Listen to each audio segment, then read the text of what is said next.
Yo guys, how's it going, and welcome back to another video on the channel. As you can see, we are continuing with our Football Manager Let's Play series with Newcastle United today, and we are pushing through our pre-season campaign. So yeah, this is where we're continuing on from the last episode. Hopefully you guys have watched that for a little bit of context. But we are continuing with our pre-season campaign and getting through our fixtures today. Starting off, we kicked off the Let's Play today with a little bit of injury news. Harvey Barnes was still just coming back from his small injury that he got in the last video.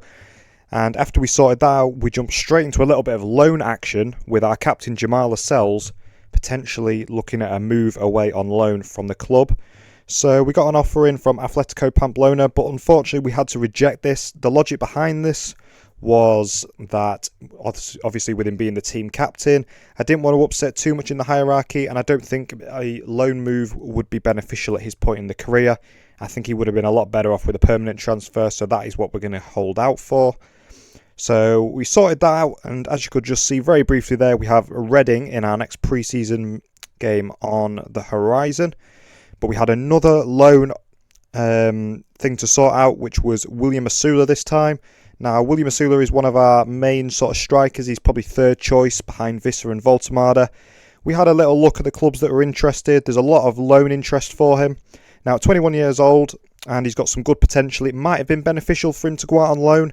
However, with a restricted transfer budget that we have this transfer window, I didn't actually opt for the loan at this point in his career. I think keeping him for another year, just for some squad depth, would be more beneficial, as we've got a lot of games to get through this season, and with Johan Visser already picking up a small knock already, we definitely need the squad depth there. So Montpellier came in that option. We had to reject it just for the time being.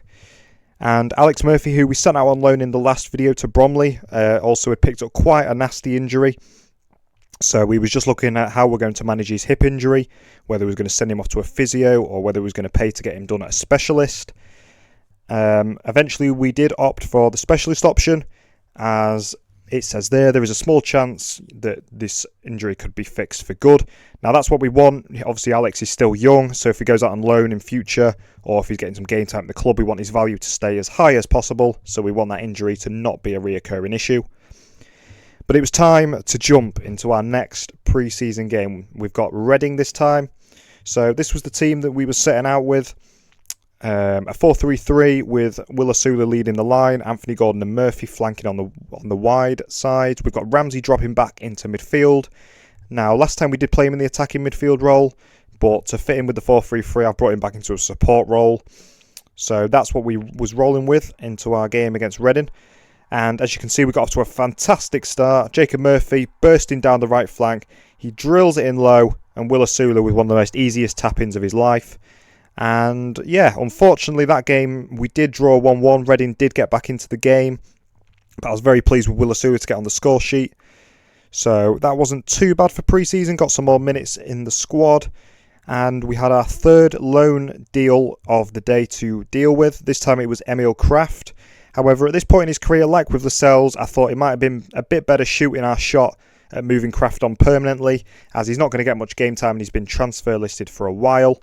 So we managed to negotiate with Pamplona an option for Emil to move on at 2.3 million, which wasn't too bad. It sort of mirrored just under his sort of price tag. So that's what we accepted for Kraft. And Charlie MacArthur, who's one of our youngsters, we did move him on to a loan till the end of the season in the last episode. He's been loaned out over to Port Vale. And then we had another pre-season game. This time it's Leicester City that we're playing. Once again, Ramsey stays in the team, but this time we move into a 4-2-3-1 formation, moving him further up the pitch, bringing Johan Visser on the wide side, on the left, just to give him some more game minutes. And also we had Miley and Joe Litton sat in our centre midfield roles. I once again gave Will Asula the nod up front, seeing as though he got a goal in his last game. However, we didn't get off to the great of starts. Bruno tries to play into Cher. I don't know what Fabian Scher's doing. He tries to dummy it, and Mavididi just pounces on it immediately. So that was quite a poor error. I wasn't too pleased with that. As you can see, Skip gets down the line. Hall tries to put in the challenge. Bruno seems to have it under control. He plays it to Cher, And I don't know what Fabian Schär's doing. He tries some sort of dummy, not aware that Mavididi is lurking behind him, and it was a very good finish, in fairness. However, it didn't take us long to respond. Ball comes in from Hall. Anthony Elanga picks it up on the right-hand side. Some nice footwork into Voltemada, who we had to bring on. And Voltemada slots it away with a lovely header. I think that was his third goal of pre-season, which was very promising. But it didn't last long. Abdul Fatawu gets a 2-1 lead back for Leicester City with a nice finish in the corner. And it was not an ideal result whatsoever in pre-season. I was not best pleased with that game, losing 2-1 out there to Leicester. So we've definitely got some work to do with the squad. We then moved over to looking at a few targets for this transfer window. I mentioned the last video that we need to get a couple of players in sort of as soon as possible. And one of those options we was looking at was a young lad called Akliush, if I'm pronouncing that correctly, from AS Monaco. Now, we don't have a defined attacking midfielder really at the club, and when we were in our 4-2-3-1 formation, he is definitely an option that we was looking at with not a bad price tag, highly recommended by the scouts. Unfortunately, there wasn't too much going on in the left-back position. We've still got that scouting ongoing. However, one person we did look at is Diego Palacios, the Ecuadorian. He's currently on loan at the minute, so I had a quick look at him, maybe picking him up after his loan deal finished. He would only probably be playing as a full-back sort of cover position anyway to Lewis Hall, who would be our starting left-back. So that is somebody that we're definitely going to keep on our radar. Only 240,000 to 2.4 million could be a very solid option. However, he might not be the most prem-proven with him being in the Ukrainian league, so we'll definitely keep our eye on that. And one player we was looking at in the last episode was Takefusa Kubo. Highly, highly recommended by the scouts, and also a very, very good level already with good potential to go up to 4 stars and be prem proven. He's had a good start to his pre-season as well by the looks of it. However, the only small issue with him is he's got quite a hefty price tag between 25 and 37 million, and that would pretty much break all of our transfer budget. And on top of that, he has quite a nasty release clause, so we acknowledge that. Potentially someone we might look at. We'll keep tabs on Kubo. And Jacob Murphy also had a couple of loan options. He was absolutely loan galore today. So we had a couple of Premier League and French League options for Jacob Murphy.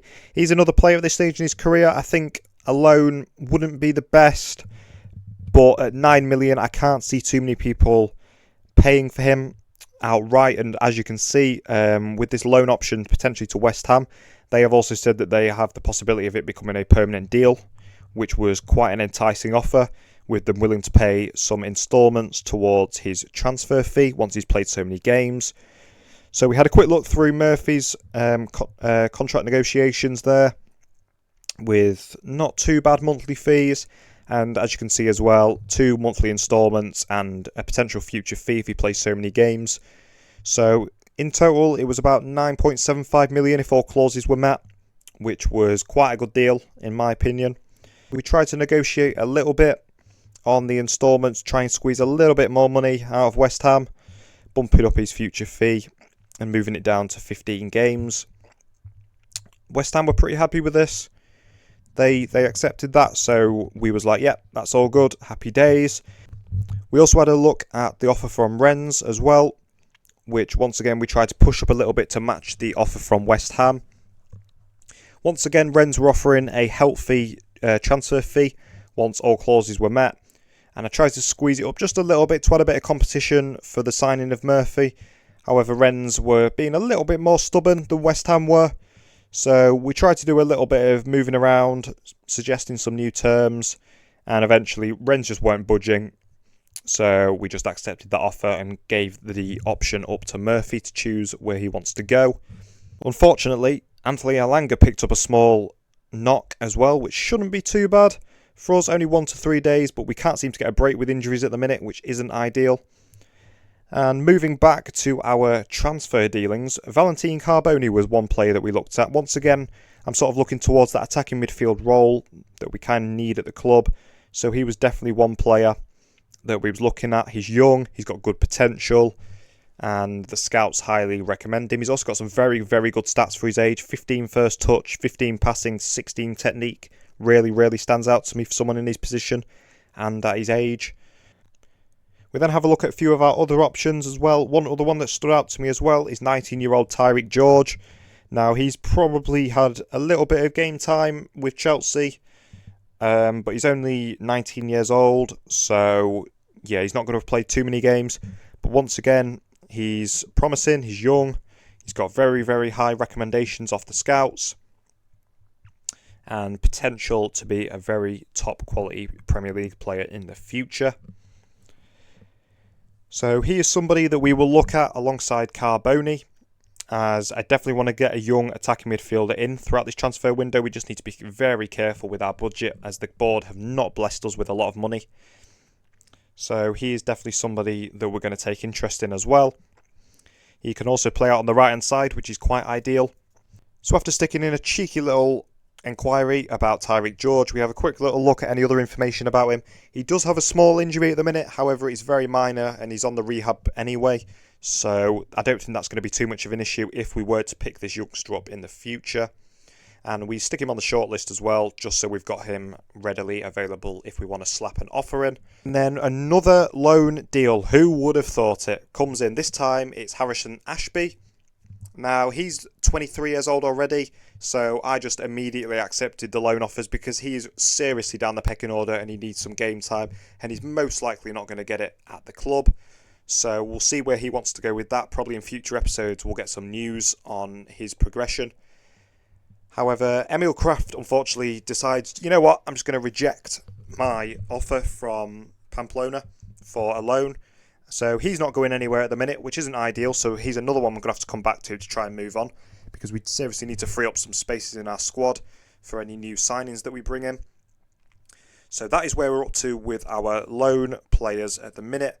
And that is where we're pretty much up to today with our pre-season campaign. So that is where I'm going to wrap up this second episode of Football Manager. I hope you've enjoyed some more progression with our pre-season. If you had, if you could drop a like and a subscribe if you've enjoyed on the video, that would be absolutely awesome. And I hope you all have an absolutely fantastic day, whatever you're doing. And I will hopefully see you in the near future for a third Football Manager video. And catch you in the next one.